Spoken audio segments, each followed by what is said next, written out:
Et dans l'actualité des idées aujourd'hui, Julian Assange, figure d'un nouvel ordre mondial.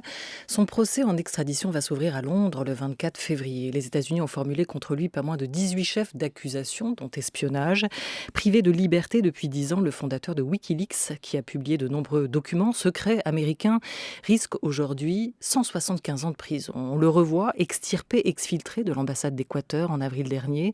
Aujourd'hui emprisonné dans l'attente de son procès. Invité, le jeune avocat et essayiste Juan Branco. Il a cartonné en librairie l'an passé avec son réquisitoire politique anti-Macron, Crépuscule, réédité en poche chez Point. Il revient ce mois-ci avec un livre plaidoyer en faveur du fondateur de Wikileaks, Assange, l'anti-souverain, aux éditions du Cerf, où il retrace le parcours du hacker australien, celui de son site d'information, celui qu'il a créé, et ouvre la réflexion sur cette figure de l'anti-souveraineté. Juan Branco, bonjour. Bonjour. Quels enjeux de ce procès pour Snowden? Il s'agit d'une tentative de décourager les enquêtes les plus incisives, des journalistes les plus courageux. Il fait le rapprochement avec un autre journaliste, le fondateur de The Intercept Brazil, Glenn Greenwald. Quels sont pour vous les enjeux de ce procès à venir de Julian Assange?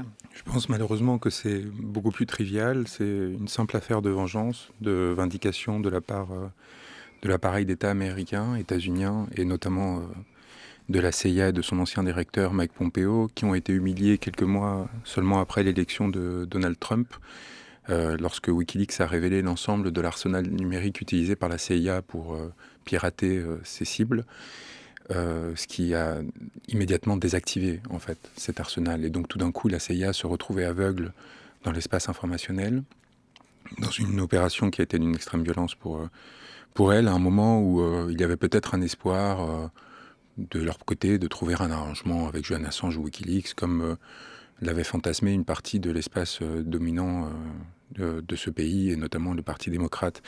Et donc face à cette humiliation de cette partie de ce que Emmanuel Macron appelle l'État profond états-unien, il y a eu une volonté d'accélérer les procédures et de détruire un peu plus cet individu qui était déjà enfermé dans 20 mètres carrés depuis 7 ans au sein de l'ambassade d'Équateur à Londres, dans un rez-de-chaussée à côté de Harrods, où il avait été mis à l'isolement depuis 1 an, quasiment sans aucune visite sociale, aucun accès Internet, etc. Et donc on l'a transféré dans cette prison antiterroriste à Belmarsh, qui a été construite après le 11 septembre pour accueillir les djihadistes les plus violents et autres criminels.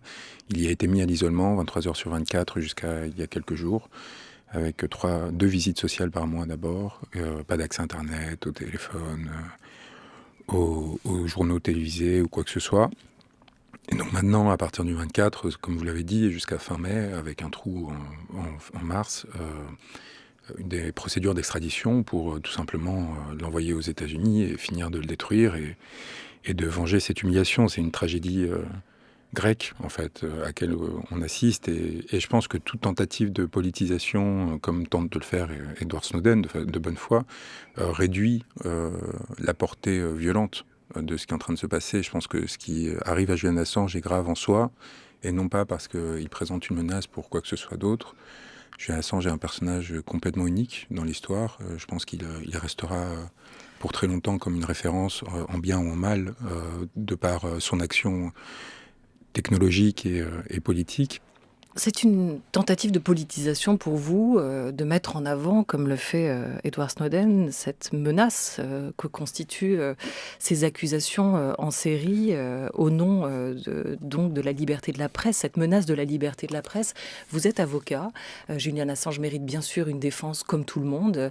Vous avez fait partie de ses conseillers juridiques, il va y avoir ce procès dans 2 semaines. Quel devrait être le squelette de sa défense selon vous, les arguments à mettre en avant pour le défendre? Je pense qu'en effet c'est faux, parce que c'est l'argument qui est utilisé par Snowden est faux, et du coup amoindrit notre défense de Julian, qui est un proche ami que j'ai beaucoup accompagné ces 6 dernières années dans cette période, parce que je pense que personne, et surtout pas au sein de l'espace journalistique traditionnel, a eu la radicalité qu'il a eue en fait pendant toutes ces années. C'est quelqu'un qui a vraiment mis en danger sa vie et celle de ses proches qui l'ont accompagné, pour exposer de façon complètement nouvelle un rapport à la vérité, quasi absolutiste, dans lequel les citoyens avaient soudain accès directement à l'information sans avoir à passer par un intermédiaire, avec l'idée que toute création d'intermédiation, y compris journalistique, créer un pouvoir. Et ce pouvoir peut être vecteur de corruption, naturellement, je veux dire mécaniquement, c'est même pas une question morale. Et donc à partir de là, le droit est là pour défendre quelque chose qui est nouveau, en fait, à toute échelle, politiquement parlant, structurellement parlant, sociologiquement parlant. Et donc, l'équipe à laquelle j'ai appartenu jusqu'à très récemment va avoir plusieurs axes. On va commencer la première semaine à partir du 24 février par dire quelque chose d'évident, c'est-à-dire que l'espionnage est considéré, parce que c'est ça l'accusation principale dont il fait l'objet, d'avoir été espion, ce qui est une forme d'hommage à son action, espion au service du peuple, parce qu'il a espionné au service d'aucune force étatique quelconque. Que l'espionnage est un délit politique. Or, le traité d'extradition, par exemple, entre le Royaume-Uni et les États-Unis, interdit explicitement toute extradition pour des délits politiques. Donc ça, c'est le premier axe de défense. Et à partir de mai, il y aura tout un travail sur le premier amendement, la liberté d'expression, en effet, ces éléments que vous présentez. Mais encore une fois, je pense que cet ouvrage essaie de théoriser la figure de Julian Assange et de lui rendre sa place dans l'histoire, dans son unicité, et de construire une distinction par rapport à... Et tout discours qui viserait, ou volontairement ou non, à banaliser cette exceptionnalité qui a fait qu'un enfant des Bush australiens qui n'avait pas de diplôme, qui venait d'une famille modeste, a réussi à changer l'histoire du monde et la trajectoire du monde. Tout ce qui viserait à l'assimiler à des pratiques normales au sens neutre du terme, qu'elles soient journalistiques ou autres, manquerait en fait la cible et manquerait de raconter l'exceptionnalité de cet homme. Voilà, alors vous revenez dans ce livre, notamment sur votre rencontre aussi, sur cet appel, cette main tendue vers vous et votre choix d'y aller dans le prolongement de votre bataille contre la loi Hadopi. Vous y voyez un engagement qui a du sens. Qu'a révélé Wikileaks qui dérange tant que ça? Il faut quand même rappeler pour ceux qui nous écoutent, avant d'envisager ce qu'incarne aujourd'hui pour vous cette figure, puisque votre livre est à cheval entre le juridique et le philosophique aussi, et le politique donc. Réfugié à l'ambassade en 2012 sous un statut de réfugié politique, on remonte à l'arrestation de Julian Assange en avril dernier. Ses partisans redoutaient ce moment. C'est finalement ce jeudi que les policiers britanniques sont entrés dans l'ambassade équatorienne à Londres, arrêtant sans ménagement en résidant depuis près de 7 ans Julian Assange. Le fondateur de Wikileaks avait là trouvé refuge en 2012 pour échapper à une arrestation. Mais le temps a passé, le régime équatorien a changé et voulait se débarrasser de cet hôte encombrant. La décision du président a hérité son prédécesseur qui avait octroyé cet asile. Exilé en Belgique depuis 2017, Rafael Correa qualifie Lénine Moreno de plus grand traître de l'histoire latino-américaine. Depuis Moscou, où lui aussi est exilé, le lanceur d'alerte Edward Snowden parle, lui, de jours sombres pour la liberté de la presse, jusqu'à l'ONU qui s'inquiète des risques d'une grave violation de ses droits fondamentaux. Toutes ces objections sont balayées par le gouvernement britannique. Nous ne faisons aucun jugement sur l'innocence ou la culpabilité de Julian Assange. C'est à la justice d'en décider, mais ce qui n'est pas acceptable, c'est que quelqu'un échappe à la justice. Et il a fait cela depuis longtemps et c'est pour ça qu'il n'est pas un héros. Qu'a révélé ce site Wikileaks qui dérange tant? Il faut revenir un peu à l'histoire de ce site qui l'a créé. Quels sont ces documents qui ont été publiés? Il faut d'abord peut-être parler de l'ampleur du travail de Wikileaks qui a révélé plus de 10 millions de documents dont aucun n'est faux. En tout cas, n'a jamais été démontré qu'il était faux, ni accusé d'ailleurs de fausseté.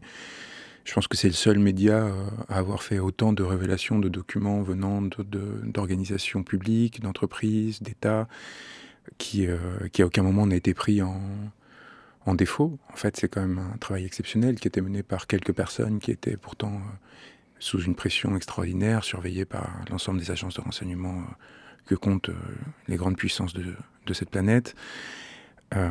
Et pas n'importe quelle révélation. Donc, d'une part, des révélations structurelles qui permettaient, par exemple, je pense à l'affaire Sony, c'est-à-dire de révéler comment une grande entreprise fonctionne aujourd'hui. On avait accès à tous les mails de l'entreprise qui permettaient tout d'un coup de découvrir les rapports de force, donc même pas quelque chose qui une valeur de scoop particulière. Ce à quoi on s'attache beaucoup quand on parle de Wikileaks, on cherche toujours le scandale ou la puissance de Wikileaks, c'est avant tout d'être une bibliothèque des appareils de pouvoir contemporains et de permettre, avec un désarchivage quasiment en flux constant, de donner accès aux citoyens au fonctionnement interne de structures qui sont par nature très opaques et qui utilisent cette opacité souvent pour, en effet, commettre des actes de corruption ou des injustices diverses.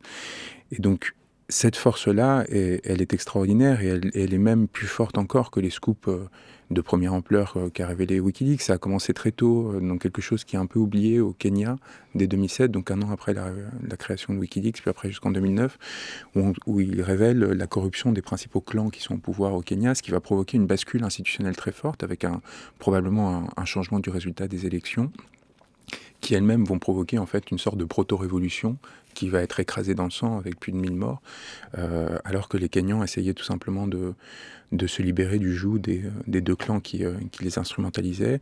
Et ça va en fait pendant des années créer des procédures au sein de la Cour pénale internationale, etc. Enfin provoquer en fait un changement profond au sein de ce pays. On pourrait dire point d'orgue, pardon si j'accélère un petit peu, Bien parce sûr. qu'il y a eu effectivement beaucoup de révélations. Ces Oui, vidéos, je donnais un exemple. Mais, du collateral bien sûr. murder, des vidéos qui montrent les méfaits de l'armée américaine en Irak, ça c'est en avril 2010, et là, il va vraiment devenir l'ennemi public Voilà. numéro 1 pour Et les donc, Américains à ce voilà, moment-là. ça arrive après plusieurs années de travail un peu invisible, c'est-à-dire que les révélations avaient une visibilité, mais la figure de Julian Assange et le nom de Wikileaks n'étaient pas pris par cette notoriété, c'est-à-dire que les scoops étaient repris par plein de médias, mais le public n'identifiait pas cette figure. Et là, il l'identifie parce qu'il fait une conférence de presse.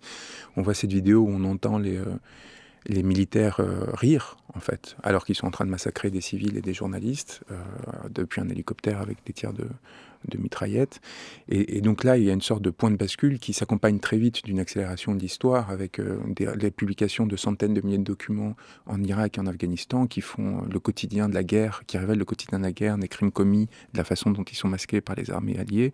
Et ensuite, évidemment, les télégrammes diplomatiques américains, états-uniens, qui tout d'un coup révèlent ce que c'est la plus grande puissance mondiale, des secrets, des pouvoirs du monde entier, de la France à la Tunisie, qui va jouer un rôle d'ailleurs dans la révolution arabe important, rôle que Julian Assange va accompagner, pas seulement avec ces révélations-là, mais aussi avec un appui technique aux révolutionnaires en les aidant à contourner la censure, à avoir des connexions Internet en Égypte, en Tunisie, etc. Donc il y a une sorte de prise avec l'histoire extraordinaire et très impressionnante, encore une fois, pour quelqu'un qui, à ce moment-là, a un sac à dos pour seule propriété et pour seule maison, et qui se balade de ville en ville. Et c'est ce que j'essaie de raconter, c'est comment cette errance, qui tout d'un coup, après, se fixe au sein de cette ambassade d'Équateur, où il va être enfermé pendant 7 ans, va créer une sorte de confusion à échelle mondiale, parce qu'on ne va pas savoir comment le traiter. Voilà, vous dites qu'il articule techné et logos, qu'il a produit se faisant une pensée avant-gardiste, simple et isolée, et son point de départ, c'est la circulation de l'information.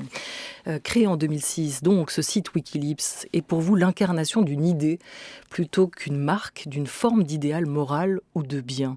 Écrivez-vous dans ce livre, Assange, l'anti-souverain, qui paraît aux éditions du Cerf. Quelle est cette idée ? C'est l'idée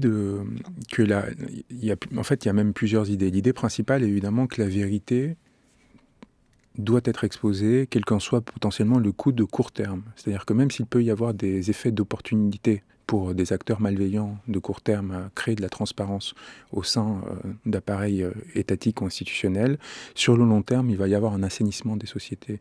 Et dès lors, c'est la deuxième idée forte qui va avec la première, mais peut-être la plus importante, que le citoyen doit lui-même décider ce qui peut ou doit être su ou non, et qui n'a pas à passer par un échelon intermédiaire qui filtre l'information en son nom.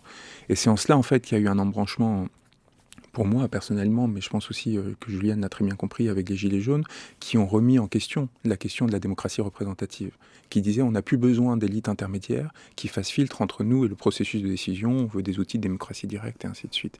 Et cette idée, elle est en fait ancrée, et c'est la force de Wikileaks, dans un changement technologique qui permet cet accès direct à l'information, là où auparavant il fallait une concentration capitaliste minimale pour par exemple construire ce studio, construire des presses et après assurer un réseau de distribution pour les médias institutionnels et ainsi de suite. Et cette rupture est évidemment très mal comprise par l'espace médiatique institutionnel qui va faire qu'il va y avoir un rapport très ambivalent avec la figure de Julian Assange, où après l'avoir en gros porté au nu, après ces révélations dont vous parliez, notamment cette vidéo, vont très vite prendre leur distance, je pense, de par un effet de concurrence, quoi. C'est-à-dire que tout d'un coup, il y a une radicalité qui est trop brûlante pour eux qui sont toujours inscrits dans un appareil de pouvoir.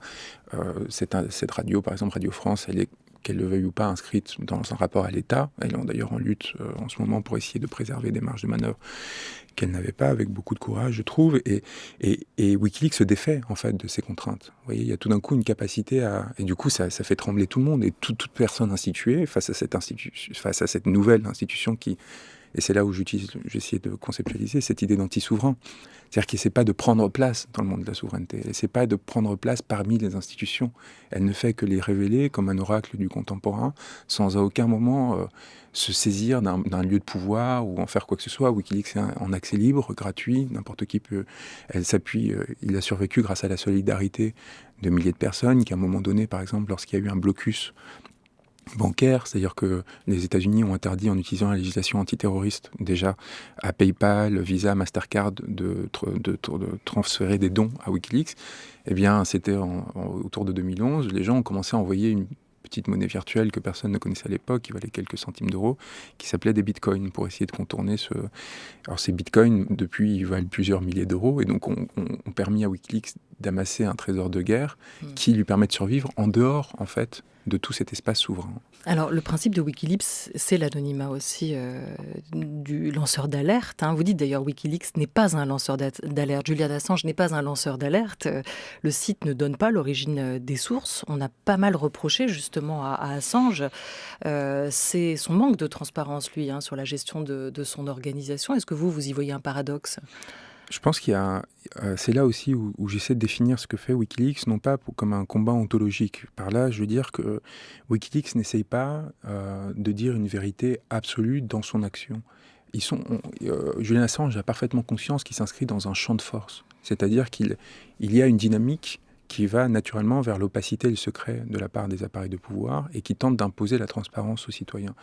Et Julian Assange se voit, encore une fois, quelque part comme un espion du peuple qui va essayer de renverser ce rapport de force et créer des entailles au sein des appareils de pouvoir afin de créer des brèches de lumière, en fait, vous voyez, qui vont nous permettre un instant de renverser le rapport de force, de les mettre dans l'embarras, comme ils essayent de nous mettre dans l'embarras de leur côté, et de nous protéger. Mais il sait très bien que c'est des effets ponctuels, c'est-à-dire que il n'y a pas un modèle de société derrière Wikileaks. Wikileaks, c'est pas une nouvelle cité, justement, c'est pas une nouvelle souveraineté. C'est juste un élément qui, dans ce rapport de force, permet de rééquilibrer un peu les choses. Donc, cette accusation qui vise à dire « Ah oui, mais la transparence, c'est la porte ouverte au totalitarisme, etc. » c'est quelque part une projection désirante assez rigolote, parce que ça donne un pouvoir tellement énorme à Wikileaks par rapport à ce que c'est véritablement. Quelques personnes, vraiment, c'est rien que ça, quelques corps. C'est pas un lieu de pouvoir pour vous ? Mais non, parce qu'en fait, ils n'en tirent aucun bénéfice. C'est des personnes qui restent dans l'ombre, pour la plupart. Julian Assange s'exposait pour essayer de donner et ils n'accaparent aucune position. Par contre, ils produisent des effets très, très importants dans les lieux de pouvoir. C'est évident. Ce que je vous disais, les conséquences peuvent même être dramatiques, même si bénéfiques sur le long terme. Je veux dire, il y a en effet... Ça reste un lieu de pouvoir symbolique, même s'il n'y a pas... C'est un lieu de projection symbolique. Oui, c'est un lieu de projection symbolique, d'influence extrêmement puissante, et qui donc peut être instrumentalisé par des appareils de pouvoir qui peuvent essayer. Et à un moment, Julian Assange, quand il y a eu la polémique en 2016 sur les révélations qui ont montré la corruption d'Hillary Clinton, mais aussi du Parti démocrate, ce qui est quand même à la lueur de ce qui s'est passé dans l'Iowa, on se dit finalement c'était plutôt opportun de montrer comment derrière les façades se jouaient en fait ces manipulations politiques qui entravent le processus démocratique états-unien. On lui disait, mais et si c'était les Russes, etc. Et Julian Assange disait, mais si c'était les Russes, ce qui serait extraordinaire, ce serait que les États-Unis et Barack Obama aient l'intelligence de faire exactement la même chose. Et pour se venger, non pas persécutent tel lanceur d'alerte ou Wikileaks ou compagnie, mais décident de révéler tout ce qu'ils savent sur le fonctionnement interne de la Russie, exposent leur corruption, en faisant le pari qu'une démocratie est toujours plus forte par rapport à l'exposition de son fonctionnement interne qu'un système plus autoritaire. Et que si dès lors on commençait à jouer à cette guerre informationnelle, celui qui sortirait perdant ce serait le système le plus structurellement autoritaire d'une part, et de toute façon, qui sortirait gagnant, de façon générale, ce seraient les populations qui seraient mieux informées sur les manipulations qu'un certain nombre de personnes, dès qu'elles sont au pouvoir, encore une fois, structurellement, vont tenter de mettre en place pour se maintenir au pouvoir ou pour... Mais on est d'accord que c'est le jeu. À partir du moment où il n'y a plus de médiation, qu'il n'y a plus de filtre, que l'information tombe brute, elle peut être interprétée, voire manipulée, dans le sens qu'on souhaite. C'est là où on a besoin d'une reconfiguration, selon moi, dans les années à venir, aux décennies à venir, du rôle de journaliste qui doit guider cette interprétation. C'est-à-dire le journalisme en général doit passer d'un espace où il devient le point d'accès à l'information exclusive à celui qui va permettre de médier et informer les citoyens et les former pour leur permettre de comprendre cette information qui lui restera toujours accessible de façon à ce que le citoyen puisse à tout moment vérifier la réalité de ce qui est dit par le journaliste. C'est déjà ce que font les médias. Non, parce que par exemple, notamment dans le journalisme politique, la source, elle n'est pas exposée. Le off, par exemple, c'est un principe qui est généralisé et qui fait qu'en fait, vous pouvez faire dire quelque chose à un appareil de pouvoir ou à ses opposants, sans à aucun moment donner la preuve tangible que cette parole qui est relayée est vraie.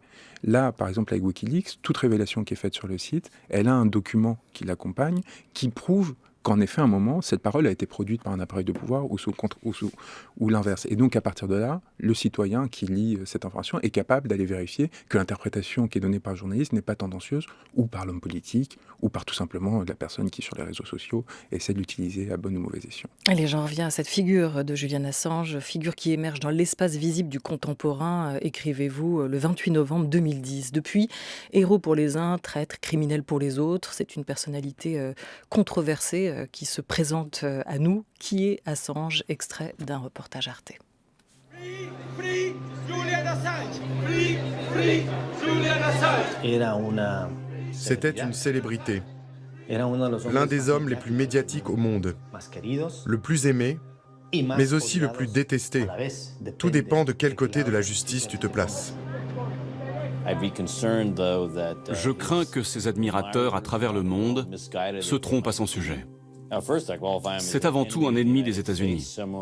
Quelqu'un qui a réussi à divulguer des dizaines de milliers de documents qui ont mis en danger notre sécurité nationale. Il a même failli faire échouer la capture d'Oussama Ben Laden à cause de ses publications. Un de mes successeurs à la CIA a défini Assange et Wikileaks comme un service de renseignement non étatique et hostile. C'est une assez bonne définition. Ici en Russie, certaines personnes, pas tout le monde, certaines personnes le voient comme un espion américain. Moi, je crois que c'est un journaliste et un hacker. Pour moi, Assange, c'est le service de renseignement des citoyens. Voilà, extrait du reportage documentaire Julian Assange, L'homme traqué, diffusé à l'été dernier sur Arte. Vous ne cachez pas, Juan Branco, votre admiration, votre fascination, pourrait-on presque dire, je crois que vous serez d'accord avec le terme, pour Assange, le thaumaturge, tel que vous le décrivez, capable de provoquer les révolutions, percer les secrets des puissants, sauver ses semblables, survivre à l'humiliation. Il est pour vous l'oracle des temps, ce sont vos termes, pour celui qui a combiné aussi son talent à une velléité sacrificielle majeure qui lui a octroyé la place qui est la sienne aujourd'hui. Il est entré dans l'histoire. C'est une figure christique, presque messianique, Julian Assange, pour vous, avec ce Branco. paradoxe, je ne sais plus qui de nous deux l'a dit dans une discussion, mais c'était cette idée que toute société qui a besoin de héros est une société dysfonctionnelle. Parce que le héros est la révélation d'un problème de structure. Quand vous avez besoin d'un héros dans une société, c'est qu'il y a quelque chose qui ne fonctionne pas dans cette société. Et donc il y a une recherche chez lui de négation du processus d'héroïsation pour essayer de trouver la source, vous voyez, qui Et chez vous, alors, pourquoi vous le héroïsé? Alors, parce que en fait, j'essaie pas tant de le réhéroïser que de le théoriser et de le comprendre. Que, mais quand même dans une posture parfois un peu romantique. S'il y a une fascination, elle est très neutre. C'est-à-dire que moi, mon aventure avec Julian Assange m'a fait connaître le mal politique dans tous les sens du terme. C'est une aventure d'une vulnérabilisation, enfin qui m'a extrêmement vulnérabilisé parce que c'était extrêmement violent entre mes 24 et 30 ans de confronter Enfin, quelque part, on s'est retrouvé confronté à l'histoire, quoi. Et encore une fois, avec un tel manque de moyens de protection et de couverture qui fait que si vous ne vous compromettez pas, si vous ne vendez pas à tel ou tel service secret, comme plusieurs personnes qui nous ont accompagnés l'ont fait au fur... c'est-à-dire qu'on a découvert des personnes qui étaient des taupes du FBI, qui ont depuis été jugées, d'ailleurs. Il y avait une sorte de dispositif de surveillance extrêmement violent contre nous.